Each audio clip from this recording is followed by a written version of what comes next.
federal government routinely hunts down and seizes accounts involved in the marijuana trade, cutting off funds from both the bank and the client. For Booten, this is an indication that he might be under investigation. I was just there Monday, and no one said a word. I made a deposit. So you're saying it was closed yesterday by the bank, and you don't know the reason? The bank closed down my account. When people don't get their money, then they come after you. So you're closing out my account? All right, thanks. Wow, that's like crazy. This definitely has something to do with my marijuana advocacy. I'm starting to think to myself, is there somebody on their way here? I'm not going anywhere. I don't feel like I'm guilty of anything.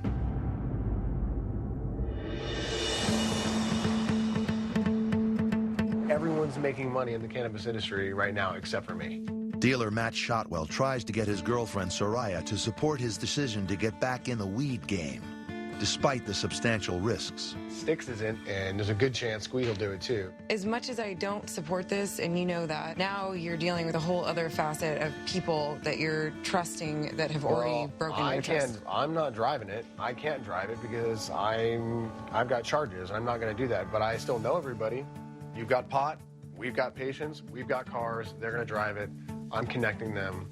You know, I can make money with my connections. I got to do something with all this crap I learned at Greenwell. I don't like that he is still entertaining the idea of the industry. So you're not going to have your hands in it at all, period. That's why I've got these guys, and that's why I'm meeting them in the garden in 20 minutes.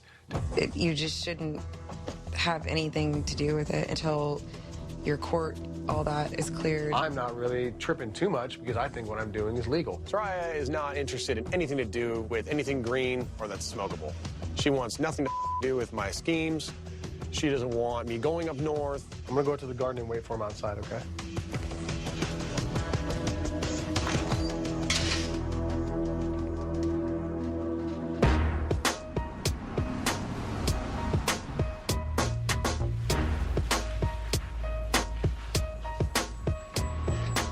Shotwell hopes to recruit former Greenwell associates Sticks, Squeeze, and Curtis for his plan. So, man, how are things? Dude, it's been rough, man. It's been rough. It's, you know, they raided another dispensary the other day. Police department, get on the ground!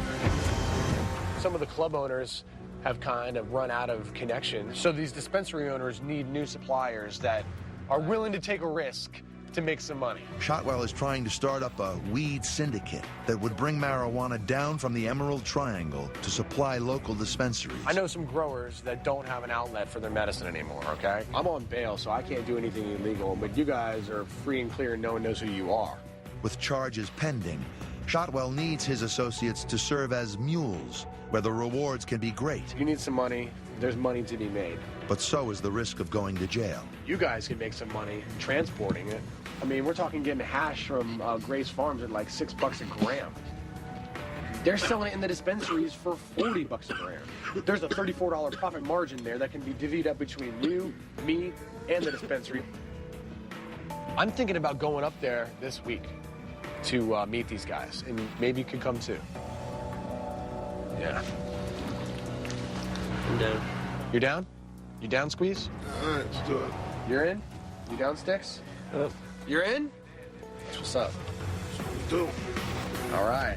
We've got all these puzzle pieces in my head, and I'm just trying to piece them all together into a smooth operating machine. I think I can do it. It's what I do best. Let's go inside. Let's get something to drink.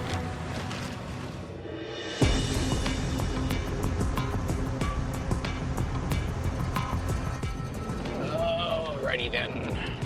Sergeant Mike Gilley and Deputy Jason Jones follow up on a hot tip.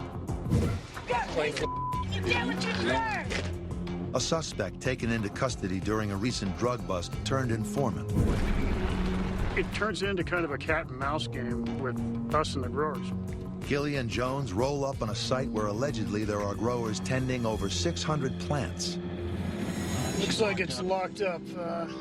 Got 2 iron gates that are locked with a padlock. With only a suspect's word to go on, Gilley and Jones don't have enough evidence to go through the locked gate and onto private property. Let's try a little farther up, see if they've got another access into this.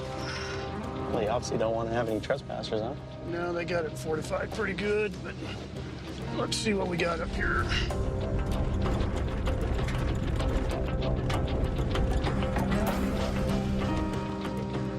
Well, we're gonna take a little walk up the hill here, see if we can get a visual on anything. I heard there's multiple people living there, so we'll kind of take a risk assessment when we get in there, see what we've got, and see what's going on.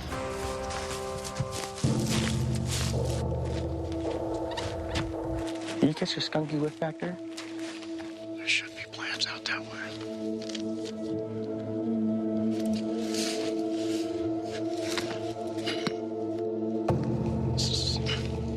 Gilly gives the order to stop, and Jones has a closer look.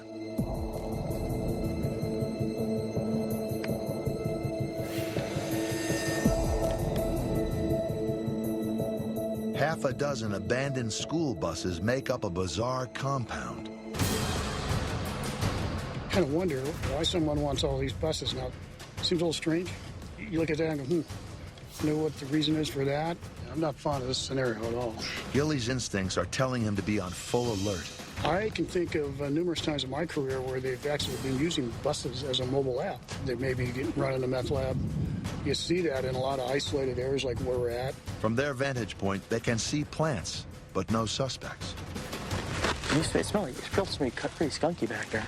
And out in the open, without backup nearby, they are vulnerable to ambush. Is that movement over there? Going 101 north, all right? That's where we're going. 101 north to Trinity. Here comes the vice.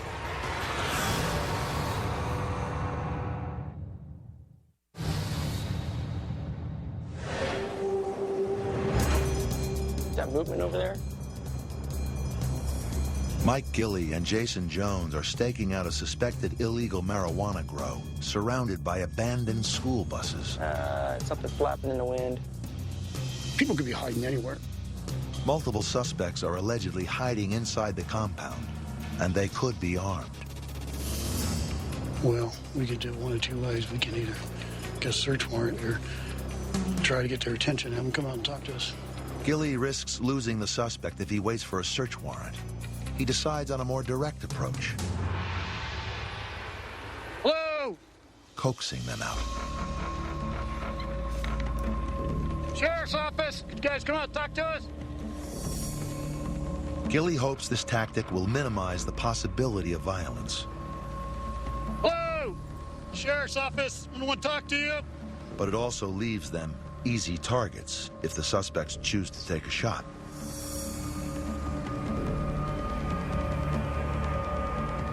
Sheriff's office! Somebody there? Hello? Oh, man. I made numerous attempts to call somebody out, shouting, and no response to that. I think we need to do another overflight. Yep.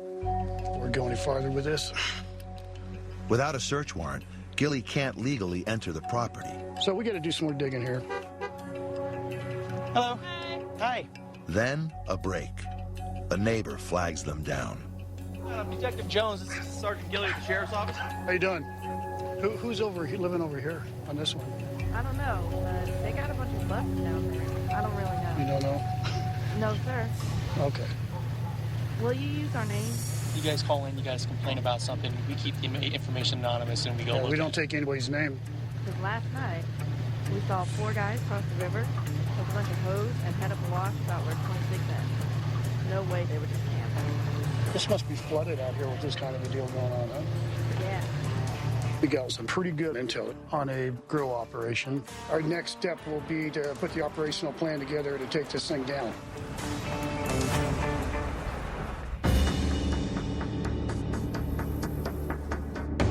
So, certified mail, Sheriff's Office.